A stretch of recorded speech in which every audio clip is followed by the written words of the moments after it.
Muy buenos días, estudiantes. En esta mañana vamos a dar inicio viendo el tema locación o el arrendamiento. Vamos a ver el contrato de locación, llamado también arrendamiento. El objetivo de que nosotros estudiemos este tema es que el educando maneje el concepto, clasificación, características del contrato de locación o arrendamiento a través de su estudio y aplicación al caso concreto. Nuestro Código Civil establece en su artículo 28.10: existe arrendamiento cuando una persona llamada arrendador o locador se obliga a entregar el uso o goce de una cosa o a ejecutar una obra o servicio a otra llamada arrendatario, ¿verdad? O inquilino. Las características del arrendamiento. El arrendamiento puede ser bilateral porque engendra una obligación para ambas partes. El arrendador está obligado a conceder el uso de la cosa o servicio y el arrendatario está obligado a pagar un precio. También podemos decir de que el arrendatario es oneroso porque los contratantes están obligados a realizar sus prestaciones. Es conmutativo. ¿Por qué decimos que es conmutativo? Porque los contratantes pueden calcular desde su celebración los provechos y pérdidas que piensan obtener. Decimos que es de tracto sucesivo, porque las obligaciones de él surgen, van naciendo y extinguiéndose de manera sucesiva hasta llegar a su terminación, por ejemplo, el contrato de arriendo. Decimos que también es consensual. Porque basta el consentimiento entre las partes para que este contrato se perfeccione.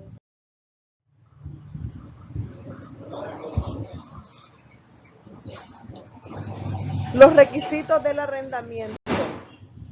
El arrendamiento tiene como requisito: 1, el consentimiento entre las partes, el suministro de la cosa o servicio y el pago del precio por ello.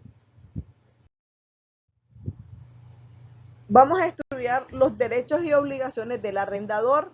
Eso lo establece nuestro artículo 28.26 de nuestro Código Civil.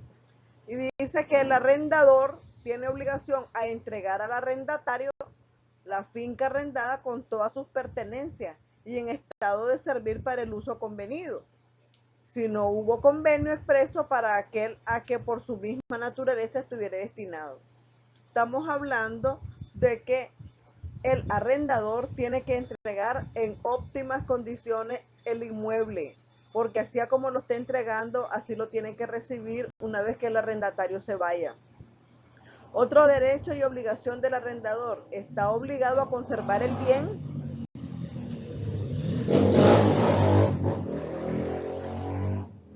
arrendado en el mismo estado durante el arrendamiento, haciendo para ello todas las reparaciones necesarias, a no estorbar ni obstruir de manera alguna el uso del bien arrendado, a no ser por causa de reparaciones urgentes e indispensables. También está obligado a garantizar el uso y goce pacífico del bien por todo el tiempo del contrato. También está obligado a responder de los perjuicios que sufre el arrendatario por los defectos o vicios ocultos, porque recuerden que ya miramos nosotros en un tema anterior los vicios ocultos o vicios llamados redivitorios, ¿verdad?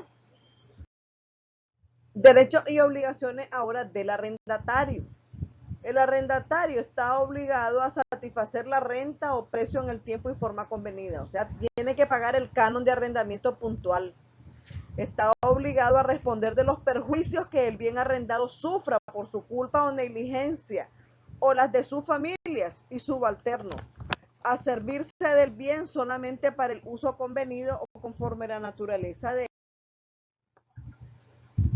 Existen dos tipos de causas, ¿verdad?, por las cuales puede terminar el arrendamiento. Eso lo establece nuestro artículo 29.24 de nuestro Código Civil. Y hay otras causas que no están enumeradas en este código. Las que establece nuestro código son: 1, el arrendamiento puede concluir por haberse cumplido el plazo, ¿verdad? Fijado en el contrato, por haberse satisfecho el objeto para que la cosa fue arrendada. Porque pudiera ser que yo estoy arrendando el inmueble solo para hacer una fiesta. La fiesta terminó, tengo que entregar el inmueble. Otra de las causas por las que puede concluir el arrendamiento es por convenio entre las partes y también por nulidad y rescisión, porque cualquiera de las partes puede rescindir el contrato, puede dar por terminado el contrato, ¿verdad? Entonces, siempre en los contratos de arrendamiento hay que poner una cláusula de rescisión del contrato. Hay causales por las que concluye el arrendamiento que no están en nuestro Código Civil. Por ejemplo, el arrendador puede pedir la terminación del contrato. 1, por falta de pago, en los términos prevenidos en el artículo 2862 y 2865 del Civil, por no servirse de la cosa el arrendatario conforme el uso convenido. Y cuando el arrendatario arriende sin su consentimiento, eso no está establecido. Porque si usted está alquilando este bien inmueble, no tiene ningún derecho a subarrendar el inmueble, ¿verdad? Y también cuando el arrendatario abandona la cosa arrendada, también termina el arrendamiento. Cuando el arrendatario no cumple con su obligación de pagar los daños y perjuicios causados por su culpa o los de sus familiares o subarrendarios, ¿verdad? Entonces también concluye el arrendamiento.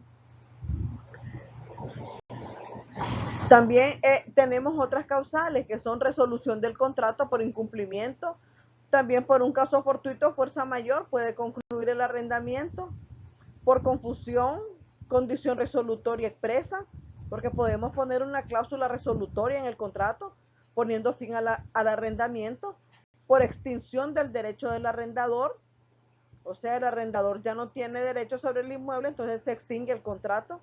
Y también por el desahucio, ¿verdad? Recuerden de que hay juicios de desahucio y lanzamiento, te están sacando del inmueble. Y cuando los acreedores no se sustituyen prestando fianza en el arrendamiento celebrado por el arrendatario insolvente. Cuando nosotros hablamos del desahucio, el desahucio tiene lugar, dice nuestra doctrina, cuando el arrendador ya no quiere seguirle alquilando a esa persona, ¿verdad? Y el otro no quiere salir, ¿verdad? Entonces el arrendador ya no quiere seguir renovando el contrato. Entonces el arrendatario tampoco quiere salir del inmueble. Entonces ahí es donde se da el juicio de desahucio. Desahucio y lanzamiento se llama, ¿verdad? Entonces esa es otra forma de concluir el arrendamiento, porque el arrendatario no quiere salir del inmueble, ¿verdad? Pero el arrendador dice, este inquilino no me conviene, no es buena persona, o sea, tiene sus razones. ¿Qué entendemos nosotros por tácita reconducción? La tácita reconducción no es más que la renovación del contrato de arriendo, una vez concluido, en virtud de un tácito consentimiento.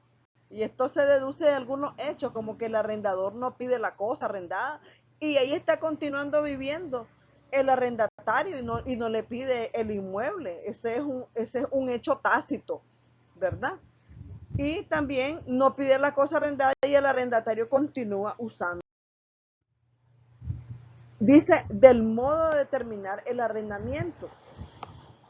El arrendamiento termina por haberse cumplido el plazo fijado en el contrato o satisfecho el objeto para el cual el bien fue arrendado, por convenio expreso, por nulidad y por resolución. Esos son los modos de terminar el arrendamiento. Existen muchos tipos de contratos, ¿verdad? De contratos de arrendamiento.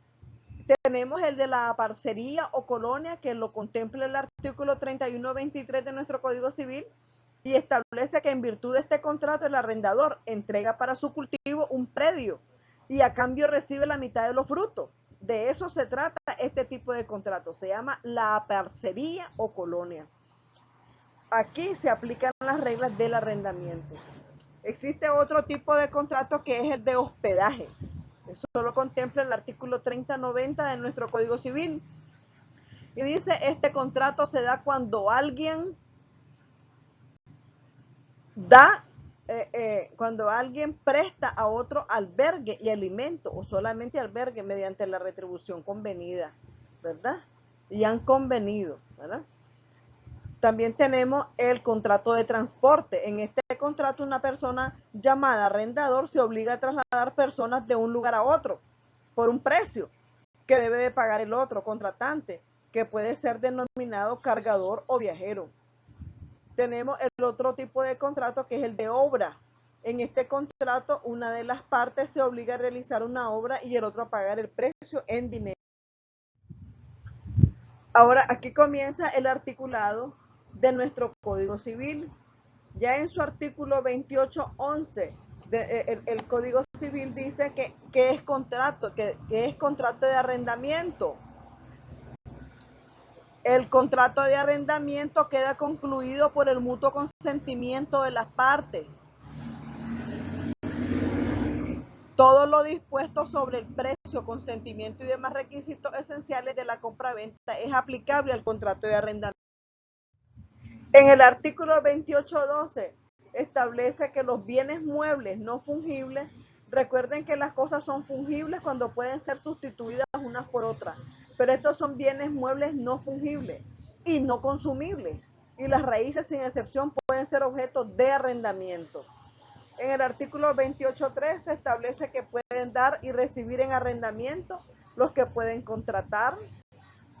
En el artículo 28.14 establece que el que no fuere dueño del bien podrá arrendarlo si tiene facultad de celebrar este contrato, ya en virtud de autorización expresa del dueño o por disposición de la ley. En el primer caso, la constitución del arrendamiento se sujetará a los límites que designe el convenio. Y en el segundo, a los que la ley ha fijado al guardador, al albacea y a los demás administradores de bienes ajenos.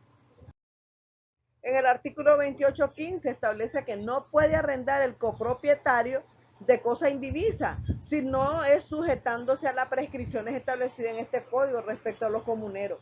Recuerden de que cuando un bien está en comunidad tenés que pedir la autorización del otro copropietario para poder realizar, qué sé yo, lo que vos vayas a realizar. En este caso, arrendar el inmueble que no es completamente suyo. En el artículo 28.16 pueden arrendarse el usufructo y la servidumbre con sujeción a las disposiciones contenidas en los artículos de que ellas tratan, ¿verdad? También se prohíbe, en el artículo 28.17 establece que se prohíbe a todo empleado público tomar en arrendamiento por sí o por interpósita persona los bienes que deben arrendarse en virtud de juicio o de repartición en que aquellos hayan intervenido. El artículo 28.17 dice que se prohíbe a todo empleado público tomar en arrendamiento por sí o por interpósita persona los bienes que deben arrendarse en virtud de juicio o de repartición en que aquellos hayan intervenido. En el 28.18 dice que se prohíbe a los miembros de las corporaciones o establecimientos públicos tomar en arriendo por sí o por interpósita persona los bienes que a estos pertenezcan. Aquí esta es una prohibición. En el 28.19 se entenderán también por interpósita persona el consorte o cualquier otra de quien el arrendatario que quiere serlo sea heredero. El artículo 28.20 dice que el contrato de arrendamiento no puede hacerse por mayor tiempo que el de 10 años, salvo el arrendamiento de predios rústicos, con el fin de destinarlos en su mayor parte al cultivo por ejemplo, de plátanos, de bananos, hulares, de cacao, abacales y otras plantas perennes, el que podrá extenderse en cuanto a su duración hasta 20 años. El contrato que en cada caso se hiciere por un lapso mayor, pues queda concluido al terminar dicho plazo. En el artículo 28.21, cuando el arrendamiento tenga un objeto expresado, pues se juzgará hecho por el tiempo necesario para llenar el objeto del contrato. Tenemos que esperar en qué tiempo usted va a realizar el objeto de este contrato. El artículo 28-22 nos habla que los que están privados de ser adjudicatarios de ciertos bienes no pueden ser locatarios de ellos, ni con autorización judicial. Estamos hablando de que si estás privado de ser adjudicatario de ciertos bienes, no se te puede adjudicar ningún bien, tampoco puedes dar en alquiler, ¿verdad? Estos bienes sin autorización judicial.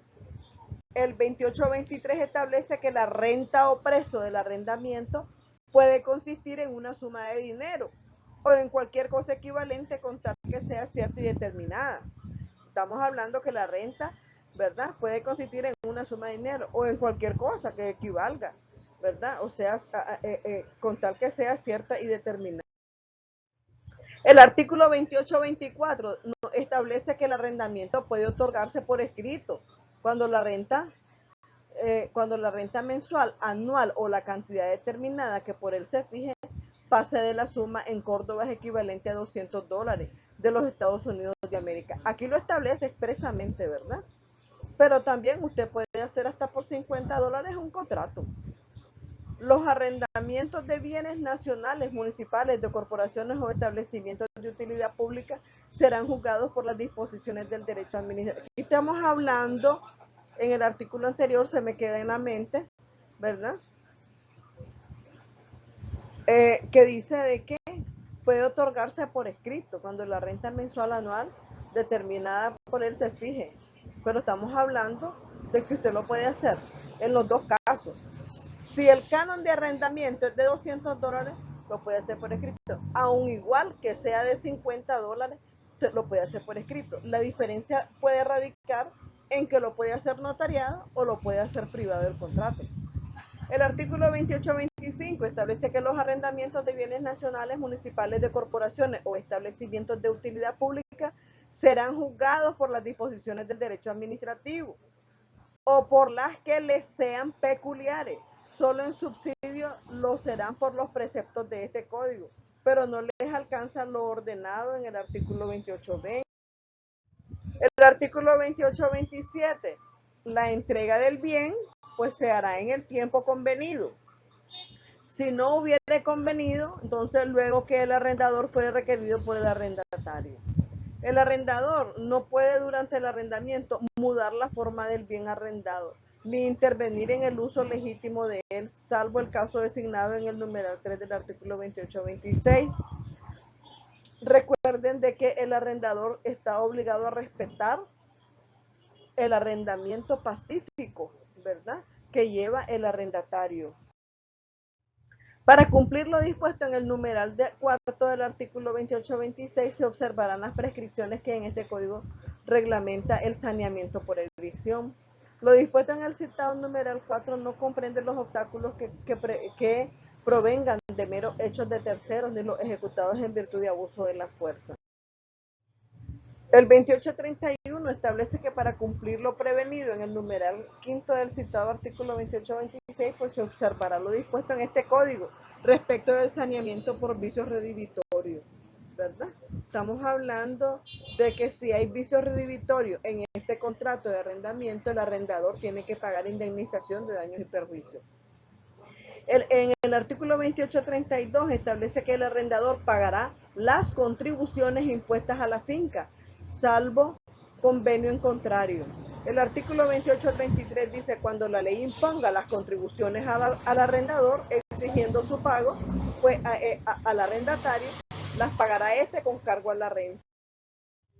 El arrendador goza del privilegio de retención para el pago de la renta y demás cargas del arrendamiento sobre los muebles y utensilios del arrendatario existentes dentro del bien y sobre los frutos de la cosecha respectivos si el predio fuera rústico. Estamos hablando que el arrendador tiene derecho legal de retención y puede perfectamente bien impedirle al arrendador, en el caso de que quiera irse, que se lleve sus cosas hasta que él pueda pagar lo que le debe al arrendador. Si aquellos que han causado molestias por vía de hecho al inquilino pretendientes pretenden tener algún derecho sobre el bien alquilado, ¿verdad? O si hubiera sido citado a juicio del inquilino para ser condenado o dejar el bien total o parcialmente o a sufrir el ejercicio de alguna servidumbre, debe por su parte llamar al arrendador en el mismo juicio para ser relevado de las molestias, debiendo, si lo exigiere, quedar fuera de la demanda, con solo nombrar el arrendador, ¿verdad?, en cuyo nombre.